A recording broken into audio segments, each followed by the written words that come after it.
And I'm going to go ahead and call this meeting to order. Allegiance to the flag of the United States of America and to the republic for which it stands, one nation, under God, indivisible, with liberty and justice for all.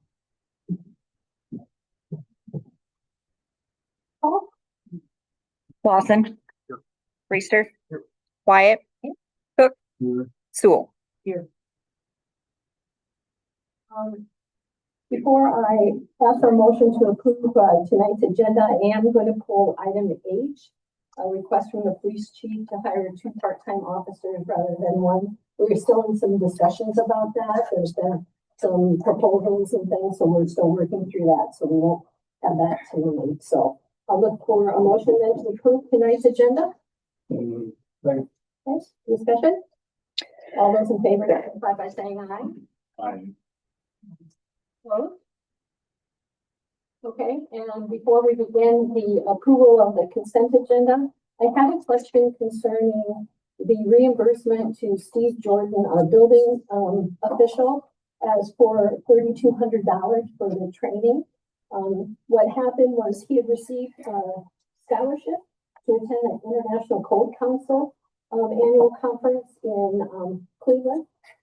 And so he received the $3,200 in a scholarship. He paid for everything up front. Then, and this was through the Iowa Association of Building Officials. And then they reimbursed the city and then we reimbursed Steve. So that's what that is for. It's all, he received the monies for that. So thanks for explaining that. So, do I have a motion to approve tonight's consent agenda? So Sorry. any other discussion, questions? Okay, all those in favor signify by saying aye. Aye. Opposed? Okay, we move on to mayor's comments or accommodations. I want to commend the citizen here in Hudson for the turnout on the election, and congratulations to all those that were elected. Move on to citizens' request and oral presentation. I don't have anybody. Is there anybody that wants to speak at this time? Okay. We'll move on to committee reports. Public Works, October 15th, 2025, regular meeting minutes. Lori? Oh, I'm not sorry. I'm sorry. Yeah. Yep, I got it. One of the main items, when we discussed it at the last meeting, when we decided to hire Megan and Diane, the director position that will be split between the 2 of them, we agreed to pay them $2,000 a year, $5,000 each. That's down from $20,000 each to 2 directors. We feel real confident about how they're going to do, excited about the data, the tracking, and communication that we've had with them so far, and we expect that to be good going forward. Mayor Barnes updated us on just kind of the water and sewer stuff that we're going to be discussing tonight. We discussed an issue with a tree involving the homeowner on Jefferson Street.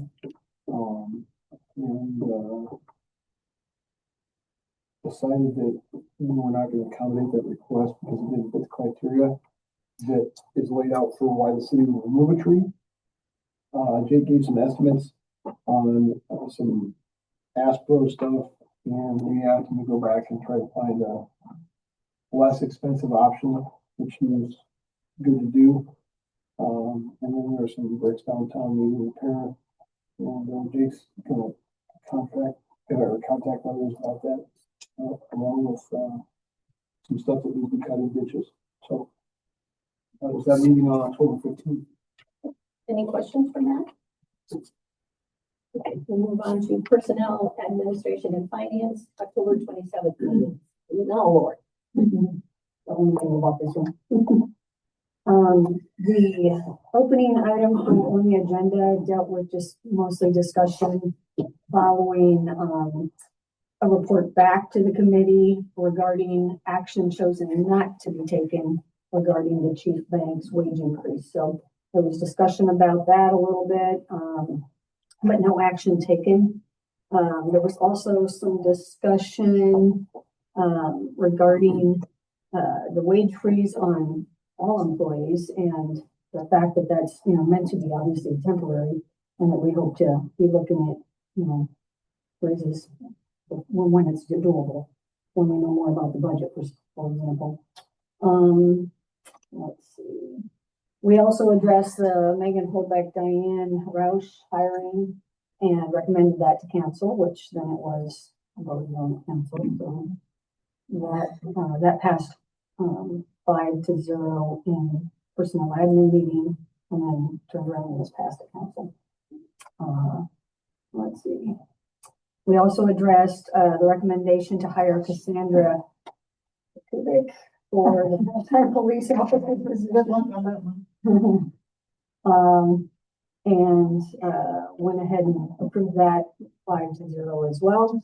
And I believe that was also handled at the last meeting, council meeting. So those have all been acted on. We tabled the final topic. It was voted 5-0 to table the final topic for further discussion down the road. And that's actually what Gail was referring to earlier regarding hiring 2 instead of 1 part-time officer. And there was conversation about establishing 2 classifications for part-time employees.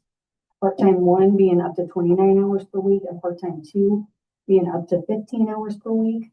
That type of classification system would allow greater scheduling flexibility, would help address staffing shortages that we are currently having to deal with more effectively. And then Chief Banks also presented an estimated cost breakdown for new hires. A certified officer would be approximately $2,020 to get them up and going. And a non-certified officer, approximately $12,395. But there was a conversation that we might be able to start I don't know what it's called. Reserve Program. And that I think that would help lessen the cost to get them up and going recently. So the tabling that discussion, or that vote, I should say, again, passed 5-0. There was some conversation about, and this was not on the agenda, but there was conversation about the videos being posted on the YouTube channel. And I just shared that, in my opinion, I think that it's crucial for us to get those out there and make sure that that's a high priority, just because it's not required. This is not a requirement that we get those out there, because we share the minutes. That's what's required.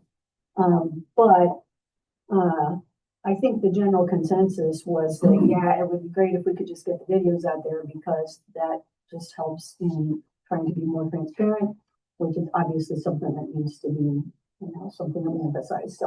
So Julie agreed that she would try to start making that a pretty high priority. You're talking about the council meeting minutes. Council meeting minutes, yeah, for the videos. But going forward, it's not necessarily.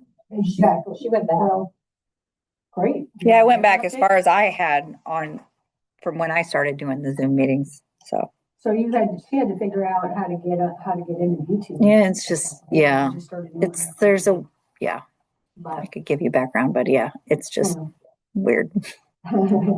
but she got it. I got it. Out the way it sounds. Yay. And yep, that's Okay. Any other questions for Lori? Okay. We will move on to the fiscal year 25 Iowa Public Library General Information Survey that Mary has.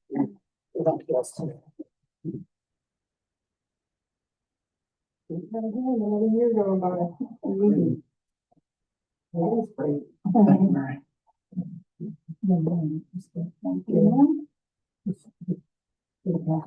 I have to leave at 6:45 tonight.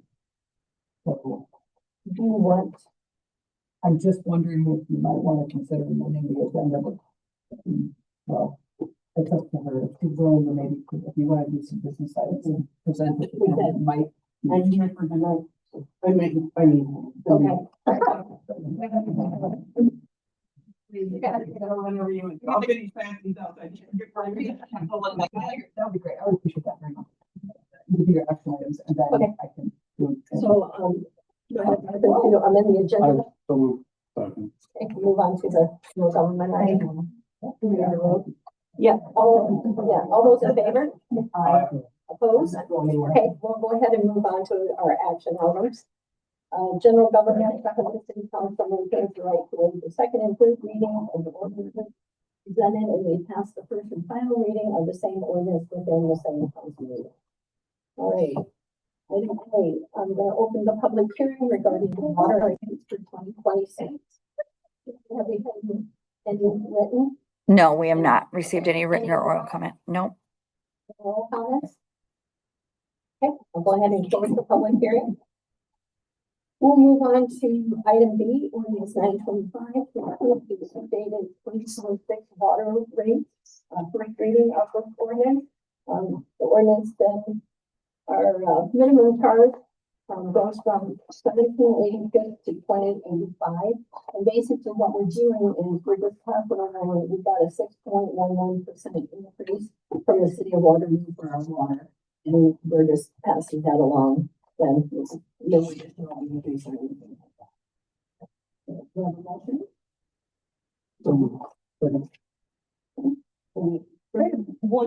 One quick question about this. So the minimum, so even if nobody, is there a way to redo this? And maybe this is for future discussion, maybe it's Public Works or whoever. The minimum, if somebody has an empty home that's never being, that doesn't have any water, we're still charging them, we're raising the minimum that they have to pay for that month. In addition, so a minimum, let's say in an apartment that's empty, is now like $60 or something like that for a minimum charge for everything. Is there a way to leave the minimum down but raise the rate? Do you know what I mean? Because why are we charging more of a minimum when nothing's being used? I get the rate increase, but the minimum is what I'm concerned about. I understand the question. I think in other places, I think maybe in St. Paul, not that I necessarily do like St. Paul, we have a property there, and I think there's like a minimum connection fee type thing. Right. But why does that continue to go on when they're not, if they're not using it? Do you understand? Yeah. Get what I mean? And again, I'm okay with passing on the rate increase because we have to do that. But it's the minimum that I'm concerned about because, like I said, if you've got a landlord with an apartment that's empty, their minimum that they're paying is continuously going up. Or we have a lot of rental housing. Jason. No. I think we should put that on the agenda item for Public Works. I hope that I heard one. Okay. Wednesday and see Kate, we can take it back to Public Works. Yeah, Maybe it's something going forward, 26, 27. Right, I got it. Yeah, okay. I'm perfectly fine with the rate and with this, but just that's something I would definitely. Is that okay? That's fine. I'm curious about what percentage of our accounts are not using water. Right. And I wouldn't think it would be ongoing, obviously. Julie, is that something you could quickly get for us? Yeah. What was it? What do you want me to bring on Wednesday? Because actually, no, because we're off tomorrow. So How many usage for water out of our households? okay, How many is billed just the minimum? I can look that up. Okay. I try with the software. Any other discussion, questions? Roll call? All right, Reister. Aye. Wyatt. Aye. Cook. Sewell. Aye. Lawson. Aye. Okay, motion carries. Item C, ordinance 926 to approve the updated 2026 sewer rates, first reading. Again, this takes the minimum from 1651 to 1927. Second. And I'm sure the same question, right? Exactly. Okay, just want to put it. Yeah, thank you. Perfect. Any other discussion? Roll call? Wyatt. Cook. Sewell. Aye. Lawson. Reister. Carried. Item D, resolution 3397 to approve the stormwater management facilities maintenance agreement with the Dean Lee Business Park Phase 2. Do I have a motion? Okay, so you have an ordinance that requires that anytime there is basically dirt disturbed and water flow impacted, that there be stormwater management agreements as a result of that construction. So in a nutshell, this requires owners to continue to maintain the stormwater flow appropriately based upon the plan developed for the construction site. Which makes sense, and it has to come to council to be approved so that nobody's just letting water go wherever they have to. Correct. So I don't remember us approving this specific thing for all the developments, a stormwater agreement, have we? That's a great question. You didn't pass your stormwater maintenance ordinance until like 2023-ish, maybe 2022-23-ish. So this might be the very first one you have seen. And is there any, well, we have a first and a second? No. Okay. So Second. Okay, so is there a problem specific to this demovement that is bringing this up? No. Or is this just a, Part of the contract. so if Kurt and if Steve were both here, they'd say, everything's fine, we just gotta do this. Right. Okay. And There's then no conflict or anything? this is basically what requires them to put in like a retention pond. This agreement, this specific template, I worked with your engineer to develop moving forward for all future stormwater maintenance agreements. So this is the form that will be executed by further construction. If I remember distribution. right, from planning and zoning, this is also, I think, correct me if I'm wrong, but it's also a state requirement through the The DNR. DNR that does require You stormwater. gotta have water control, water management on any development. If you put it in, That is accurate. if you don't, you get the state and federal guys coming down on top of you and. yeah, thank you for getting that document. Mhm. We're gonna need it in the future. Any other discussion? Roll call? Cook, Aye. Sewell, Hi. Lawson, Reister, Aye. Wyatt. Carried. Item E, resolution 3398 to set the date of public hearing to approve the rezoning request from Jared Pommerman to rezone 3.81 acres from A1 to R5 for November 24th, 2025 at 6 p.m. What he's wanting to ultimately do is to split that piece of property into two to build a new house out there. But we need to get it from A1 to R5 to be able to do that. So this is the beginning of the process. Planning and zoning will be meeting next week on this. And and this is just to set the public hearing, and we'll have that on the next agenda on the 24th. Second. Discussion? Roll call? Sewell, Lawson, Aye. Reister, Aye. Wyatt, Cook. Okay. Item F, resolution 3399, a resolution to approve the organization resolution and agreement for credit card program. And this is to add Julie to our credit card. So move. So she can. Second. Discussion? This took off everybody else too, right? You're reorganizing all. That's already been done, I believe. I'm not, and Well, yeah, right. You did. once I can get access to what we have and what's going on, I can try to get it figured out. I don't know exactly who is all on there. I think you did talk to somebody just recently to get We took prior people off. Yes. prior people off and added Julie, but then this gives her, yeah. Motion, I don't think we have a motion. Yeah. I had Sewell and Lawson. Yep. I just, Roll call. Lawson. Aye. Reister. Aye. Wyatt. Aye. Cook. Sewell. Aye. Item G, resolution to approve the hiring of the State of Iowa Office of Auditors to perform an investigation into fiscal year 23 and 24 audits and to perform the audit for fiscal year 25. Just a little bit, the admin personnel finance meeting met with them, and they approved the recommendation to send us to council to proceed. I'm gonna, can I make a motion? First? Do you want me to read it? I'll make the motion first, so we can talk about it. I'll second it. I was just gonna say, you know, to get clarity in the auditors. That was what I was gonna, this audit does look for inaccuracies, irregularities, and issues, forensic issues. Yes. Yes.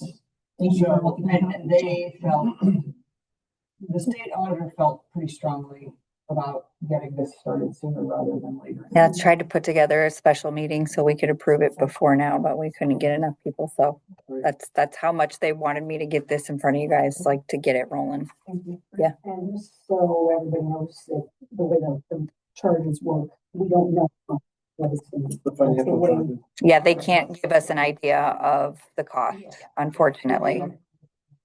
It doesn't That matter. would be unfortunate, but it's the way they do this. It doesn't matter. I mean, like I was saying, And we can argue. at the last meeting also was just that it's possible that fiscal year 23, because that was when they were still using the regular software that was functionable.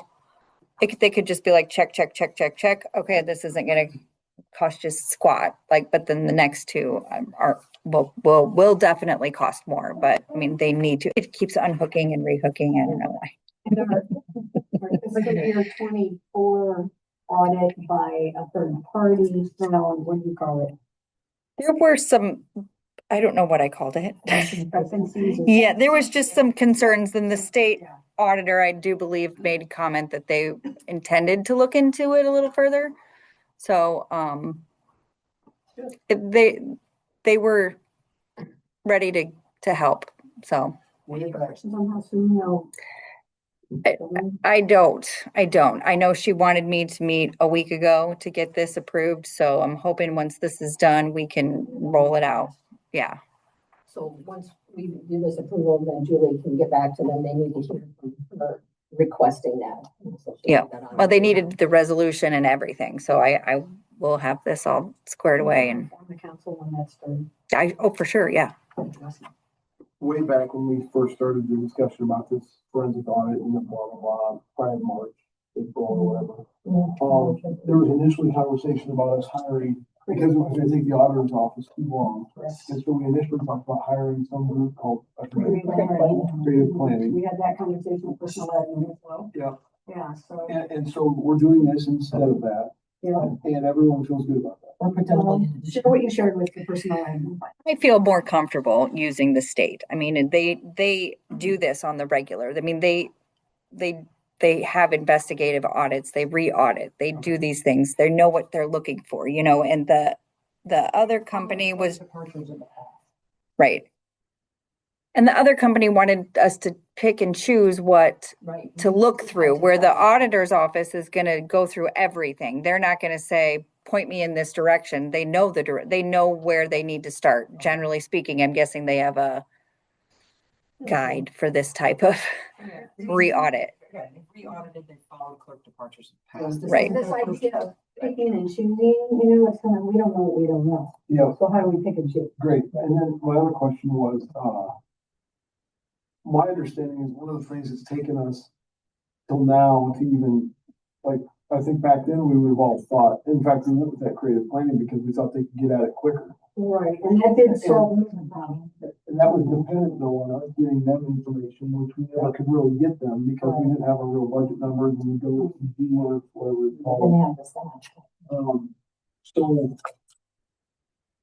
how is the state able to do this quicker when we still don't have a lot of information that So- we thought that we needed to move forward previously? So they're gonna do a re-audit, so they'll have the information because it was all provided for the prior audits. And then I'm hoping that when we do fiscal year 24, because that's when the G-Works switch happened, I'm hoping that they can help find some inconsistencies and iron out where we have questions on the differences in the numbers.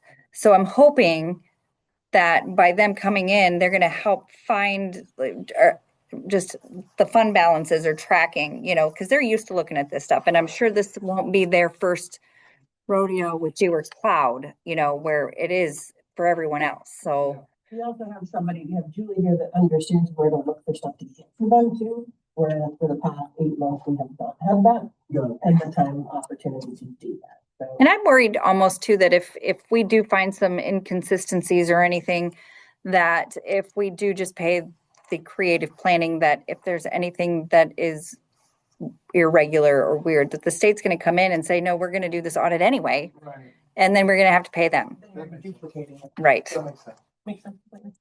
Thanks for tracking that all down. Yeah.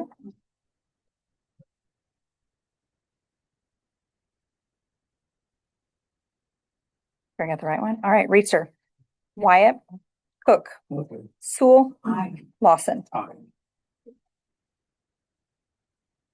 Yay.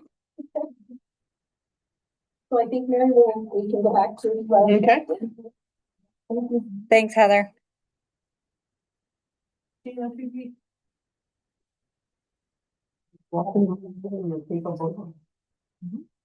Disseminating this, but I'll hit all the high points, and then be sure and speak up if you have questions at any point along the way.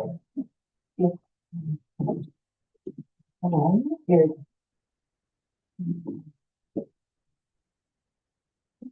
The first section is just general information, as you can see. No changes there from last year.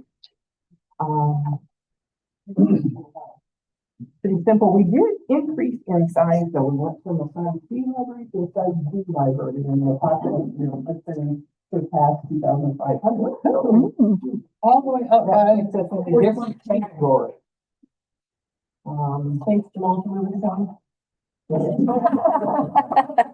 Section B is staff and salary information. We have 5 employees, 1 at 40 hours, 2 at 32, and then 2 very part-time employees besides that. And then on B5, there is kind of an anomaly, and that is Kevin. He is our IT guy. And he works for an IT company, and I had a non-compete clause, so we put him on payroll. So he is actually a payroll employee. But that teeny tiny minimal amount is Kevin. So well worth his weight in gold. Some hourly wages on B13 to B19. Capital and income and expenditure is the C section. We didn't have any capital projects in this year.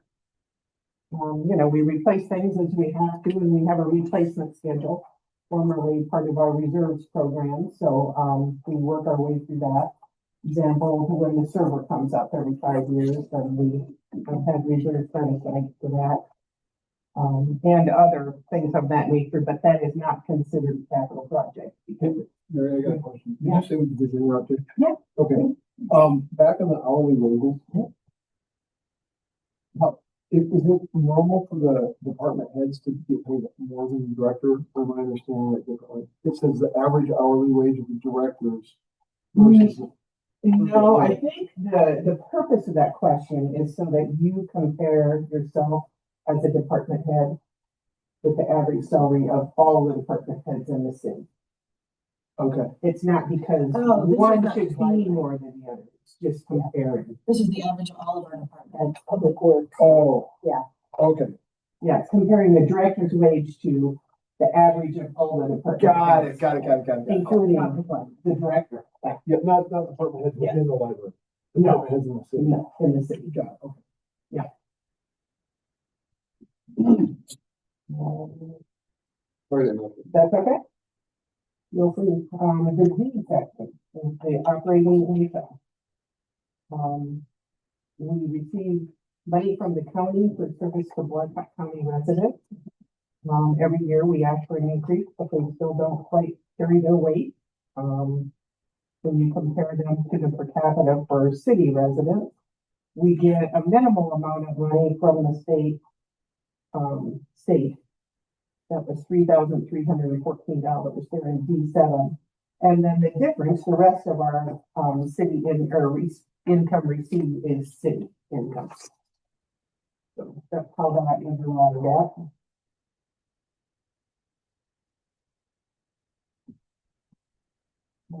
Next, the total, non-government income the 11 on down. That is, endowments and gift receipts.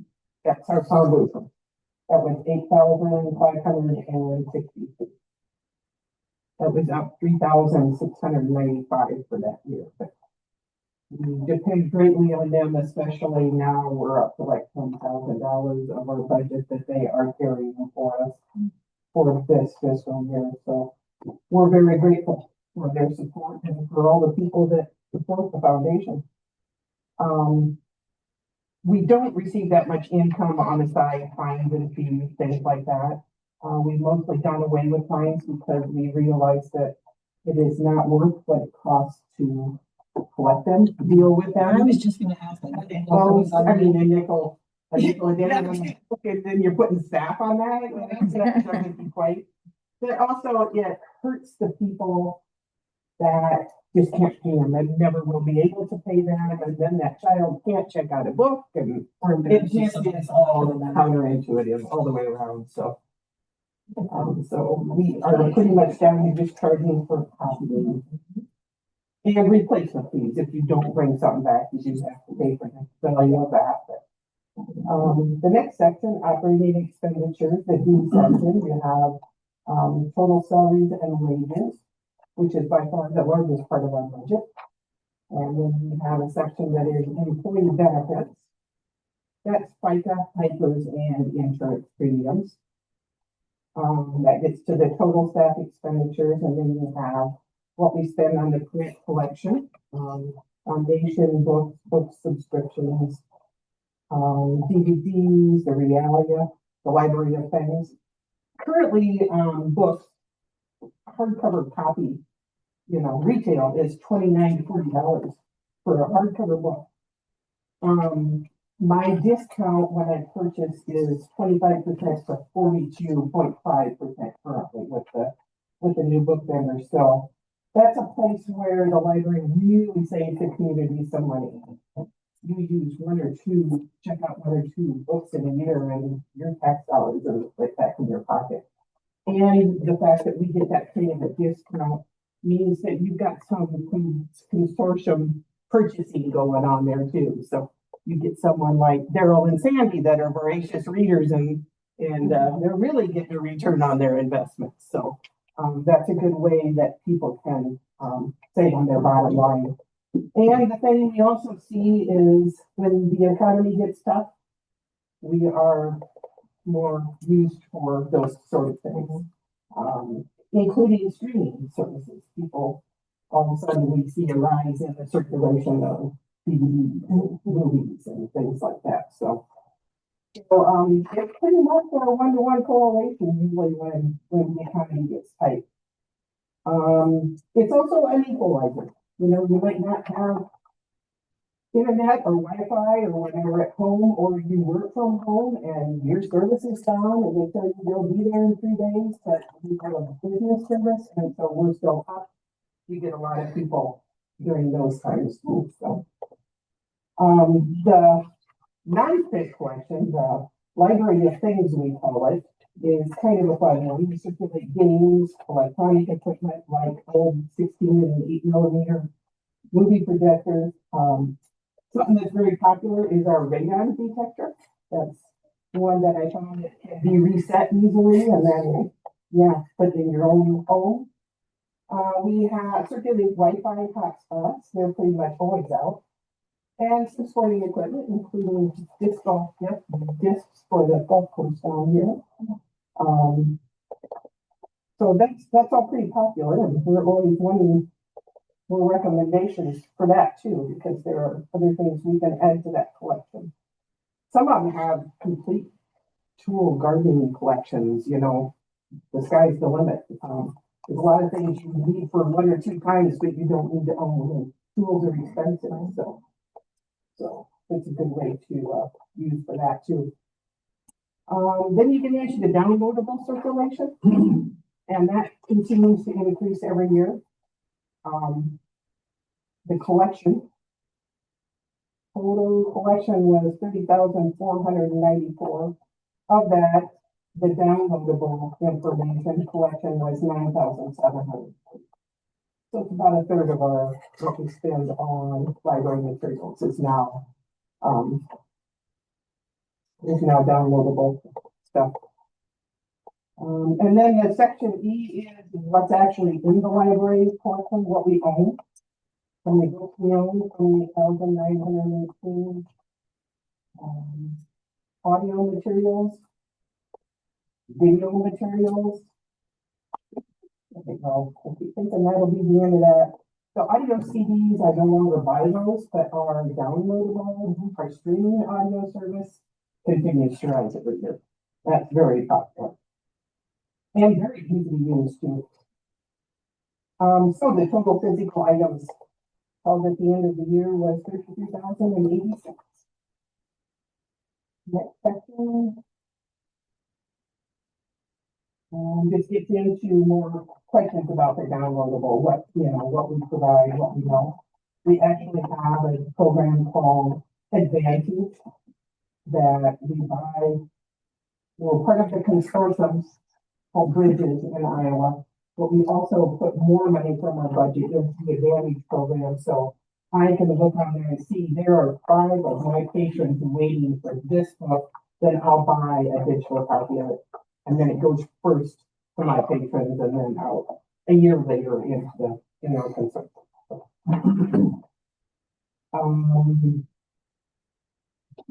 More information about the downloadable items, the research databases. We have, that's an E43. We have parent language.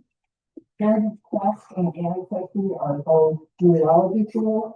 And then the World Book Online. I don't buy encyclopedias in hard copy anymore, but we do keep the digital access. They do still, as far as I know. I purchased them for 1 year now. Circulation and use times. It tells you by type of book, how many were circulated, 5,399 adult books. And then video, children's books, video recordings, audio recordings, and serials. This is all in physical format. This is not the digital. So total physical circulation was 15,435 items. It was actually up almost 1,000 from last year. So that means you actually physically check out 15,435 items. Yes. That's what that means. And then you get into the downloadable materials. So starting at F11, that shows you how many ebooks we circulate, how many downloadable audio we circulate. Ebooks is 1,545, downloadable audio is 3,422. So total use of downloadable materials is 5,297. That was up 672 from last year. It's always a pretty steady growth from time of inception. Total circulation of physical and downloadable is 20,742. And then we get into interlibrary loan. We borrowed 536, but we loaned 640. That also is a wonderful program because you can't own all the books, but between all the libraries in the state, somebody's probably got it. And the state library still does provide a delivery service, so we don't have to pay postage. It is down to 1 time a week, but every Tuesday we get things in and things going on. And there's a large volume of library materials that make their way around the state. Our door count was 22,204. That was actually up 3,232. I read on your meeting minutes recently that your door counter was down. Are you still able to count? Yes, we do it. We've been doing it both ways for a while. I've had trouble with it, and to get a new one is costly because in order to have one that is in the ceiling or something, I have to do wiring in it, and entryway isn't really conducive to that. So, but it's fixed and it's back. But in the meantime, we just kept doing hashtags. And we still don't quite trust it, so we're still doing hashtags, even though it's back and it seems to be working. So this is 2024. This is the year. This ended June 30th. Okay, so 22,200 people walked through the door of the library. Yes, within between July 1st and June 30th. What do you attribute that growth to? 3,000 in a year is a lot. We had a lot of student groups down. We had huge attendance at the summer library program. And St. Tim's alone brought all of their preschool classes down. So there's a lot right there, a lot. Kids, I don't say those children's programs. Yeah. You know. I'm fine, so I actually, when I was leaving the meeting, I think last week, Jamal was in there giving a program or something. You was? Yeah. What was that? It was the pumpkin painting activity for Halloween. Fun. Yeah, and then They reading. love him. Gathered that. He's a popular guy at the library. Yeah. Reference transactions, internet computers, you have 9 for public use. Annually, that's good. I keep thinking, well, that's gonna die back because of cell phones, but it doesn't. 3,840. That was even up this year too, 388. So, if you're, looking to save $1, we can have your computer and we can pay for the internet access and we have the IT guy and you don't have to worry about any of that. So there's something to be said for that. It's, that's. And is printing available? It is. They don't have to buy a printer. Nope, that's right. And the toner and the ink and, the whole thing. It's 10 cents for a black and white copy and a quarter for a color. It's rather cheap for color. It is. Yep. No matter what size, we don't differentiate, letter, legal, ledger, whatever. So it all averages out. Number of wireless sessions is 3,258. We have large use of our wireless network too. It reaches just beyond the building on at least the 2 sides with windows, so people are often parked outside using the wireless, the Wi-Fi. Website, what's that? It started during COVID. Yeah, we bumped it up during that time. Website visits 5,305. Joe Kramer does our website. She does a great job. Updated daily, so which is what's necessary if we're going to have people doing repeat visits.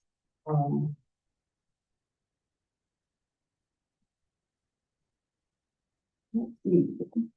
Then you get into programs.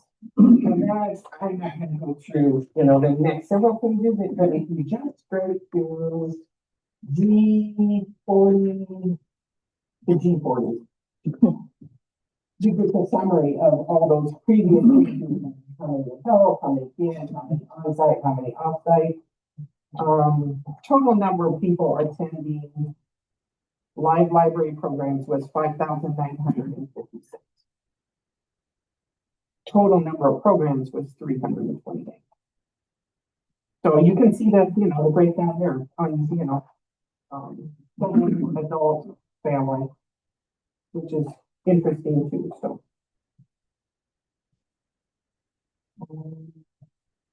It gets into other things, scavenger hunts, summer read sheets, make and take projects that we have for the kids.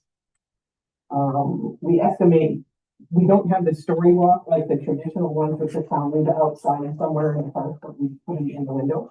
So that's an estimate just based on the practice we see of how many kids go around and read on the outside.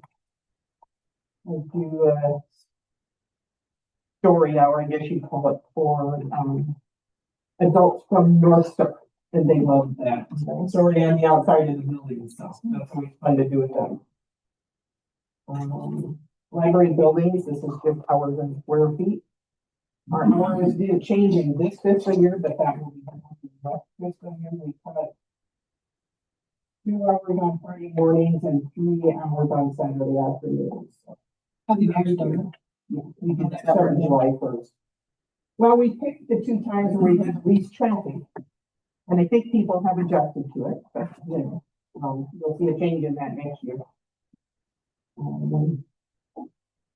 So that's just general information, and then a couple things I wanted to highlight was, current things that are going on and what we're looking ahead to. We got the Hudson Herald digitization grant that was awarded in July. The project total amount was $13,670. Of that, 90,113 is from the historical resource development program through the Historical Society of Iowa. The other 4,557 is our foundation. They came through again for us and we're the match, so we could get the 9,000. That project is totally completed now, so. That's digitizing past copies. Yes, everything that we had from, the time when we were first moving from the old library to the new, we got a lot of old paper film, and I scrounged the town and found up in people's attics, and we came back with some really random stuff. They had all those old copies in the Herald building too, that student. We used all the ones he With different science they did. and there were some in Joy and Ionese's garage attic. I found them area. Online, we can find it online. Yes. It's really incredible if been here for a number of years. It brought up, I put my name in, my maiden name, and I was there. I had an 8th birthday party. I was 8 years old. Oh, they put it in the There paper, was yeah. nothing in the paper about. Oh, That's So, cool. when did the Hudson Herald start? So when would you say is your first Around, I think we have one issue from about 1915. 15? Yeah. And then, But it's, it's sparse until you hit, 30s and 40s, and then they're pretty much all there. I was gonna say, like, what Yeah. percentage of them after a certain point? Right. Most of them are there Yeah. after the 30s and 40s. Yeah. Wow. Is that All on of the them. library website or on the? Yes, there's a link on the library. On the website. library. Yeah. There are extra And that's on that details. bookmark. No, because we already had most of it digitized. Oh. Filmed, and so they just took the microfilm and Okay. digitized it. But also, at that point, the Hudson Herald, Cliff and then Danny, they send a copy every week to the state historical. They collect them, and so they had them all. So I just had to get the money, and they transferred the papers. And they already had a copy of the microfilm, and I didn't have to go anywhere to do anything. And this is under the Hudson Historical Archives, I'm guessing? Yes. Another question I was gonna ask about this. Mhm. Are you done? I've got a few other things. Go ahead. Well, I'm just gonna say, this report, I assume is the same format every year. It is, but unfortunately, the country, we lost our biggest book vendor, Baker and Taylor. It was in the news for a while, and they also own the software for that annual survey. So the state library is gonna have to start all over from scratch to come up with the software. I just wondered if there was like year-over-year charts of this type of thing. There are, I'm not sure if that's accessible to the general public, but I don't know. The question is, do you have access to other communities? That would be under the same tool, but again, with Baker and Taylor, they're going down, In the past, you've been able to compare Yes. to similarly sized cities and see Yes, how we fit. it's broad categories, Okay. which now it would be less useful for us because we're a D, but we are just barely over that mark, so it's gonna compare us to much larger libraries. So it would only be so useful. I don't know what's gonna happen with all that. I have a new book vendor, the company I went with is Ingram, but they've been scrambling because most of the libraries in the United States use Baker and Taylor, and all of a sudden they have no source for those books. So it's a real problem. And almost all the states use Baker and Taylor's proprietary software to do these reports. And a lot of our stuff feeds right into it, so then you didn't have to track it because it was automatically loaded into there. So it's gonna be a problem for them. Besides the digitization grant, we're in a sustainable libraries initiative. That's sustainable library certification program. It will take me a while because it's one little thing at a time. But, it emphasizes a triple bottom line says to be truly sustainable, an organization must embody practices that are environmentally sound, economically feasible, and socially equitable. And then it kind of focuses on the core values of librarianship: access, confidentiality and privacy, democracy, diversity, education and lifelong learning, intellectual freedom, preservation, the public good, professionalism, service, social responsibility, and sustainability. A priority as part of this sustainability project for me will be, once I get out from under this other grant, which I have the final report to do for reimbursement, is to try to find a way to get LED light, which is definitely going to be sustainable, and it would be the biggest impact for the buck in the library saving money. Our electric bills, run between the two, electric and gas, Mid-American anywhere from $500 to $800 a month. I'm assuming you're gonna check with the Mid-American Foundation. Yes. So Jeremy's. That's my starting point. I have a good contact there. Oh, excellent. Good to know. Yeah. Good to know. I can give you. So as part of the sustainability project, that'll be, big project number one. In the meantime, I'm doing lots of little projects like, putting this recycling symbols on all of our recycling containers and things like that. So, another thing that we're headed into is our strategic plan. It ran 2020 through 2025, so we'll start up with a new one in 2026. Our current one focused on programming, the library as a community destination, digital inclusion, including as a technology hub, public awareness, organizational development, and staff competencies. And we have a survey that's pretty much ready to roll out, asking the public's opinions and ideas, what services they use, ask them to rate some services and what additional service or material would they like to have. Some of the things on there are you can come in with your phone and print. You can print from a mobile device straight to our Canon copier. And that's a big thing. Part of the beauty of doing the survey is that people will see that and say, oh, I didn't know I could go to the library and print from my phone, which is a question we get a lot. There's all kinds of things that you need to sign in return or, so, and we also have a notary service. So that's used well. Things that are important and to look forward to and maybe include in the next strategic plan are working toward a stronger social fabric in the community and disaster preparedness, and those go hand in hand. We definitely need to have that social fabric for people to depend on each other. We found that out during COVID. We stayed open and we were very busy. A lot of the time we were sending things out the door with a name on a bag, but man, we circulated a lot of stuff during COVID. And I gave you the example of you work from home and you're down, but we're not. So that's the kind of things that libraries find themselves kind of instrumental in when there is a natural disaster. They get used a lot for those kind of things. So, and last, thank you for your support of the library and support of the foundation and support of it all. So thank you for what you do. Yes, Great job. I might be open misquoting this, but during our budget conversations, what is the library's budget? Like the city, because I'm looking at these numbers, I thought it was like in the $150,000 range. It must be higher than that. Well, it's in that first section. Yeah, 300 something. Yeah. Yeah, okay. And if you look at the income section, and then you look at the expenditure section, there's a difference of about 32,000, and that's because up until now, this month, our health insurance premiums all came out of the different city funds.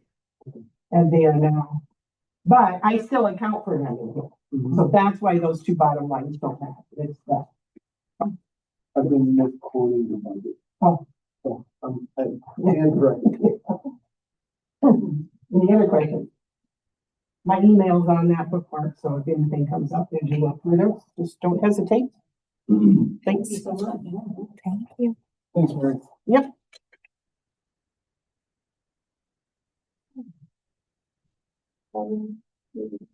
The informational item that's in the packet as well. Regularly scheduled meetings held in the council chambers except for the library board. Public Works Committee meeting will be this Wednesday, November 12th at 7 a.m. Personnel Admin Finance Committee meeting November 24th at 4:45. Public Safety Committee has been moved to November 20th because of the Thanksgiving holiday. Next committee, or excuse me, council meetings will be Monday, November 24th and Monday, December 8th. Second. Okay, all those in favor? Opposed? We are adjourned. Thank you, everyone. Question about the.